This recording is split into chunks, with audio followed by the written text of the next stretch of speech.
Hi there. So I wrote a speech yesterday about just a personal collection of short stories about misgendering. I called this little speech there is no there is no right way to correct someone if you're transgender. It's sort of a take on the impossibility of correcting somebody about pronouns, about the correct names used for you, um, in a way that everybody is going to agree with and that is acceptable by all. I think it is impossible when you're trans to do that. I think there's so much pressure on you as a trans person to do it the right way, or to do it in a way that doesn't show that you're sensitive, which is impossible, especially when it's about something so personal and something so um, important to you as a person. Uh, so I wrote a little speech, and I wanted to share it because I thought it was okay, and it seemed to go well, and I only got to tell it to like 5 people. So here's my speech. Water. Okay. So I was a very angry teenager. When I came out at the ripe age of 16, I became a very angry transgender teenager. Many teenagers are angry, right? This isn't new or unique in any way. In fact, when a teenager lashes out and curses at their mom or rolls their eyes at their teacher, we can tack it up to typical teenage behavior. Puberty and hormones and teenage angst. Adults narrow their eyes but wave their hands, recalling times when they too were angry teenagers. When I came out, this anger was weaponized. I corrected others bluntly and sometimes rudely. I can recall one time where my dead name was called out in health class. I was 16 and lonely. I had not a single friend. Out of the 3 high schools I tried, this was the worst. I immediately turned red, right, and corrected the teacher. She quickly said sorry, but upon spotting my anger, felt the need to assert herself over me. Hey, she said, I'm trying, okay? The only one mad about this is you. There's no need to be disruptive. Disruptive. That's what I had been. To hear that suddenly my transgenderism, or moreover, the assertion of my transgenderism, was disruptive, shook me. This moment, along with a cacophony of others just like it, made me realize that my teenage anger was more than angst. It was disruptive. If this was the source of the problem, the disruptive nature of my defense against what I viewed as transphobic attacks, then I ought to stop being so damn disruptive. Fast forward a good couple years. I'm 18, and I've been donating plasma for money for a good many months. I'm lying in a hospital bed, in a room with other hospital beds, in a row, attached to a machine. There are no curtains, no walls, no privacy. I can see the person in front of me lying in their hospital bed, and they can see me, along with the people to my left and my right.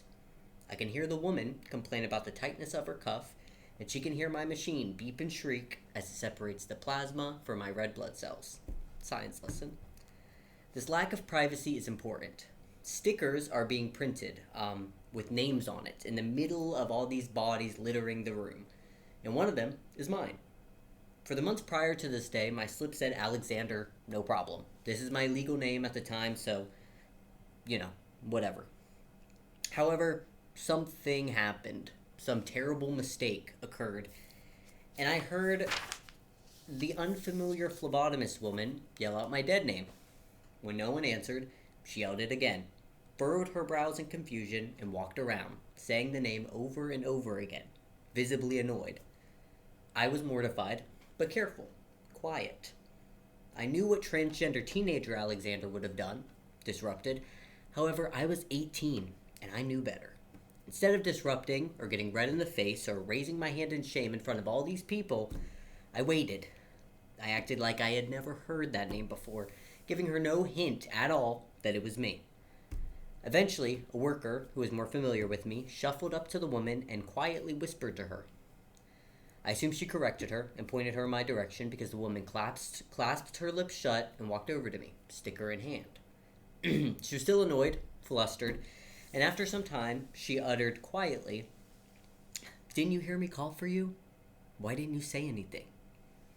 So, if I'm not to be disruptive, but neither am I to be too quiet, I assumed I had to find some kind of middle ground. Mentally, I coached myself. Correct them kindly, make sure they do not feel at fault. Sweep over it as much as you can, while also making it clear that they are to call you by the correct thing.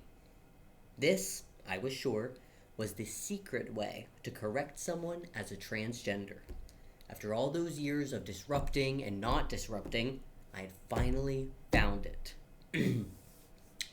So cut to a couple more years later. I'm now 20. I landed an internship at a mental hospital called Highland that was a short drive from my house. This was by far the hardest job I had ever worked. 12-hour shifts, I crashed a car in the parking lot, and every one of my coworkers had been working there for at least an entire year.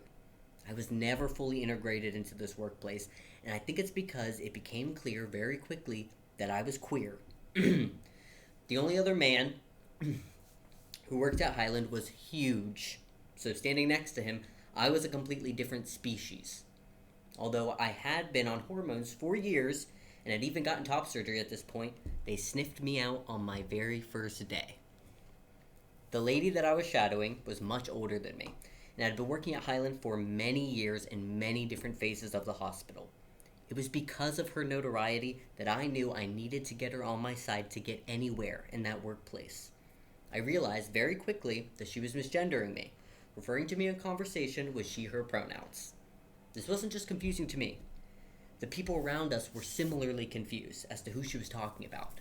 She seemed to be going out of her way to use the wrong pronoun. I knew if I wanted to have a fulfilling and comfortable internship, I had to put a stop to this, and quickly. So the hallway was dark.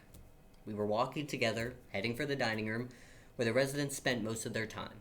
While on our way, I decided that it was the perfect time to practice my middle-of-the-road correcting that I had rehearsed in my head. Shaking out of my skin, I cleared my throat and started. Hey, no hard feelings or anything, but I noticed that you use she when referring to me in conversation. I just wanted to clear the air and make sure you were aware that I'm a he. I'm not mad or anything, just wanted to make sure you knew. Simple, concise, without putting too much blame or aggression towards her, I thought I'd absolutely nailed it.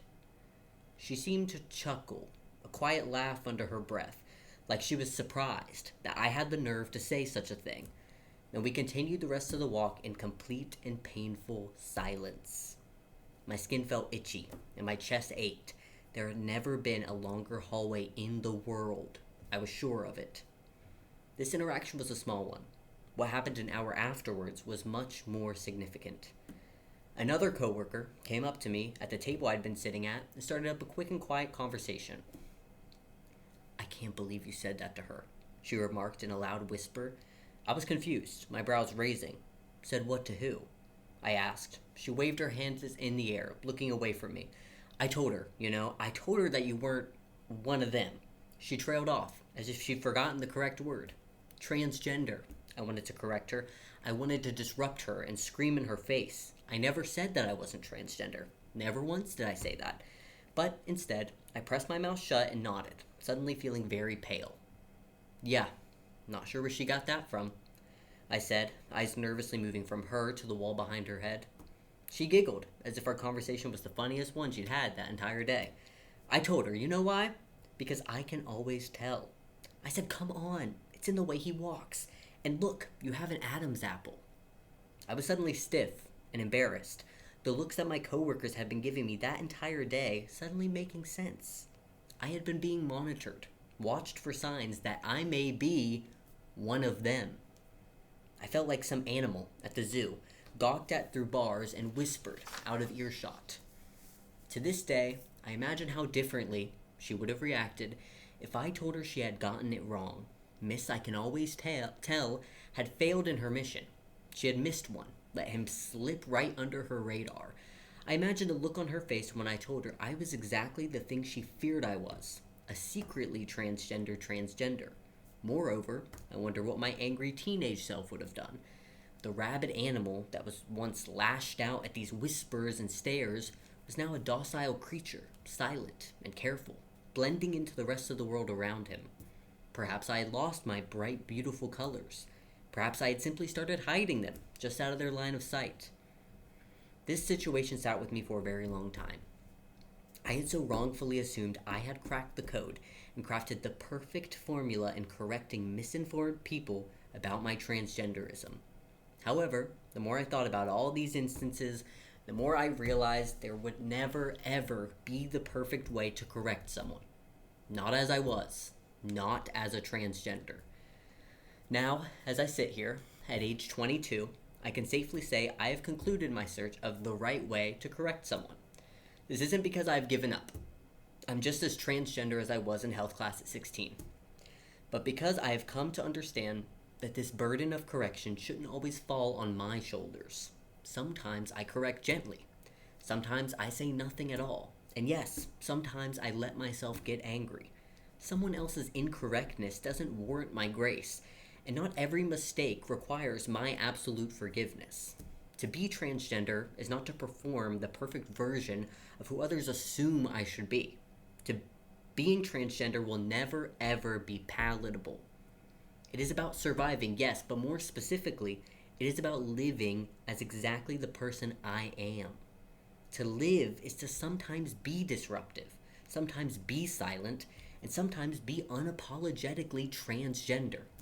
No matter how that is supposed to look to someone else. End scene.